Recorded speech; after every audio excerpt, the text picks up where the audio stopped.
গৃহশিক্ষক YouTube চ্যানেলে সকল ছাত্রছাত্রীদের জানাই শুভকামনা। আজ আমরা এই ক্লাসে মাধ্যমিক ভূগোলের বেশ কিছু গুরুত্বপূর্ণ শর্ট প্রশ্ন, যেগুলো মাধ্যমিকে 2017 সালে এসেছিল আর যেগুলো তোমাদের স্কুলের প্রথম পরীক্ষার জন্য বা ফার্স্ট সামেটিভের জন্য খুব গুরুত্বপূর্ণ, সেইগুলো নিয়ে আলোচনা করব।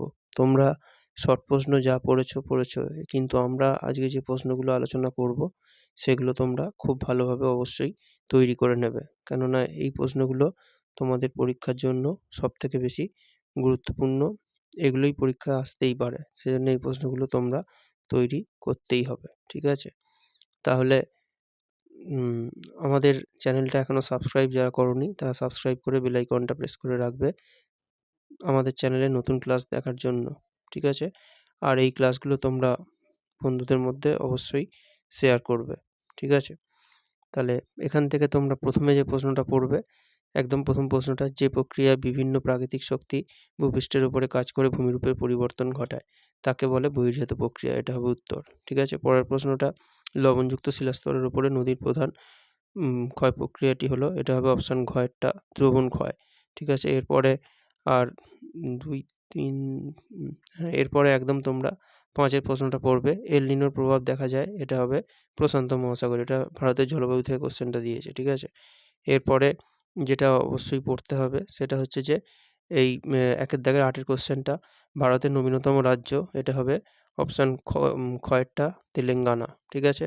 আর তারপরে 1-এর দাগের 9-এরটা, উত্তর পশ্চিম ভারতে গ্রীষ্মকালে যে ধূলোঝড় হয় সেটাকে বলা হয় আঁধি, এটা হবে অপশান ক্ষয়েরটা আঁধি। পরের প্রশ্ন, ভারতে মৃত্তিকা সংরক্ষণের গৃহীত একটি পদ্ধতি হবে, এটা হবে অপশান গয়েরটা ফালি চাষ। আর পরের প্রশ্ন, উম, আর এইগুলো, আচ্ছা, এরপরে শুদ্ধ অশুদ্ধতে যে প্রশ্নগুলো আছে, বারকান বালিয়াড়ি থেকে শিব বালিয়াড়ির সৃষ্টি হয়, এটা হবে শুদ্ধ। পরের প্রশ্ন, ওজোন স্তরকে, এটা দরকার নেই। এরপরেরটা, ভূমধ্যসাগরীয় অঞ্চলে সাধারণত গ্রীষ্মকালে বৃষ্টিপাত হয়, এটা এটা হবে অশুদ্ধ, ঠিক আছে? আচ্ছা, আর এরপরে যেটা পড়বে সেটা হচ্ছে যে ভারতের সর্বাধিক জনঘনত্বপূর্ণ রাজ্য পশ্চিমবঙ্গ, এটা হবে অশুদ্ধ, ঠিক আছে? এইগুলো। আর এরপরে যেটা এখান থেকে পড়বে, যে বিভিন্ন ধরনের বহির্জাত শক্তির দ্বারা ভূমিরূপের সমতলীকরণ ঘটলে সেটাকে কি বলে, এটা হবে পর্যায়ন, ঠিক আছে? শূন্যস্থানে দিয়েছে। আর এরপরে হিমবাহ জলধারা বাহিত হয়ে নুড়ি, বালি, কাঁকর ইত্যাদি সঞ্চিত হয়ে যে দীর্ঘ আঁকামাঁকা শৈলশিলার মতো ভূমিরূপ তৈরি হয় তাকে কি বলে, ড্যাশ বলে, এটা হবে এসকার, এসের মতো দেখতে হয় এটা, ঠিক আছে? আচ্ছা, আর এরপরে তোমরা যেটা পড়বে সেটা হচ্ছে যে 2.2.6 মানে 2.2.6 দেবপ্রয়াগে ভাগীরথী ও ড্যাশ নদীর মিলনে, এটা হবে অলকানন্দা, ঠিক আছে? পাশে উত্তর লিখে দিয়েছি আমরা। আমাদের ক্লাস কেমন লাগছে সেটা তোমরা কমেন্ট করে অবশ্যই জানাবে। ক্লাস যদি ভালো লাগে তাহলে তোমরা সেটা বন্ধুদের মধ্যে শেয়ার করবে। পরের প্রশ্ন, যে উচ্চভূমি দুটি নদী ব্যবস্থাকে পৃথক করে তাকে কি বলে, এটা হবে জলবিভাজিকা, ঠিক আছে? আর এখান থেকে ভারতের কোন মাটি কার্পাস চাষের জন্য ভালো, এটা হবে রেগুর। এটা এটা মাটির কোশ্চেন হয়ে যাবে, ঠিক আছে? আর এরপরে ভেম্বনাথ কোথায় আছে দেখা যায়, এটা হবে কেরলে। আর আঁধি হচ্ছে যে কি, আঁধি হচ্ছে রাজস্থানে দেখা যায়, এইগুলো, ঠিক আছে? আর যারা শর্ট প্রশ্ন ভালোভাবে তৈরি করতে পারোনি স্কুলের পরীক্ষার জন্য, তারা এই প্রশ্নগুলো অবশ্যই খুব ভালোভাবে দেখে যাবে। এখান থেকে তোমরা বেশ কিছু প্রশ্ন অবশ্যই কমন পাবে, ঠিক আছে? শুষ্ক অঞ্চলের গিরিখাতকে কি বলে, এটা হবে ক্যানিয়ন, অপশান কয়েকটা।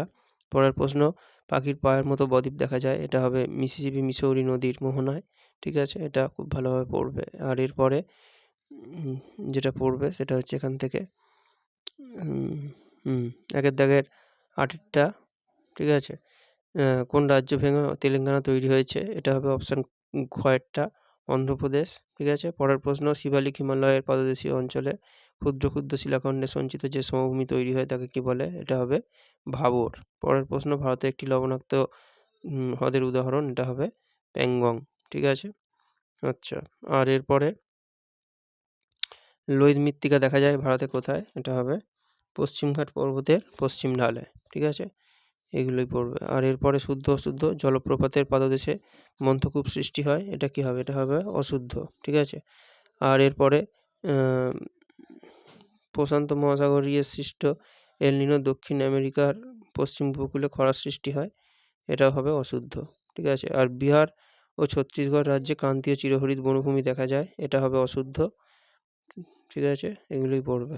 আর এরপরে ড্যাশ নদীর নাম অনুসারে নদী বাঁক, নদীতে বাঁক সৃষ্টি হয় বা মিয়েন্ডার সৃষ্টি হয়, এটা হবে মিয়েন্ড্রেস, মৎস্য অন্তস্থায়িকা দন্তের নয় ডয় রফলা দন্তস্ব, এটা উত্তর হবে।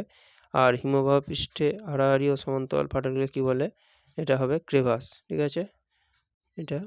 আর এরপরে 2.2.6 মেঘালয় মালভূমির সর্বোচ্চ অংশ, এটা হবে শিলং, ঠিক আছে? এইগুলো। আর এর পরের প্রশ্ন, সাহারা বালুকাময় মরুভূমি কী নামে পরিচিত? এটা হবে আর্গ। পরের প্রশ্ন হচ্ছে দক্ষিণ ভারতের দীর্ঘতম নদীর নাম, এটা 2.3.5, এটা উত্তরটা বাঁদিকে লেখা আছে, গোদাবরী। পরের প্রশ্ন, ভারতের ড্যাশ অরণ্যে সিংহ পাওয়া যায়, এটা উত্তরটা ডান দিকে লেখা আছে, গির অরণ্য, এটা কিন্তু আমাদের গুজরাটে। আর এরপরেরটা ঝাড়খণ্ড ও পশ্চিমবঙ্গ রাজ্যের যৌথ বহুমুখী নদী পরিকল্পনার নাম, এটা হবে ডিভিসি বা দামোদর ভ্যালি কর্পোরেশন, ঠিক আছে? আর এরপরে ম্যাথ যেটা দেয়া আছে সেটা তালটা অবশ্যই পড়বে, এটা পশ্চিম হিমালয়ের হ্রদ হবে, ঠিক আছে? আর জুম চাষ, এটা মাটির ক্ষয়কে বাঁচায়, এই দুটোই পড়বে, ঠিক আছে? এর পরের ক্লাসে আমরা তোমাদের আরও এরকম কিছু গুরুত্বপূর্ণ মাধ্যমিকের প্রশ্ন উত্তর নিয়ে আলোচনা করব।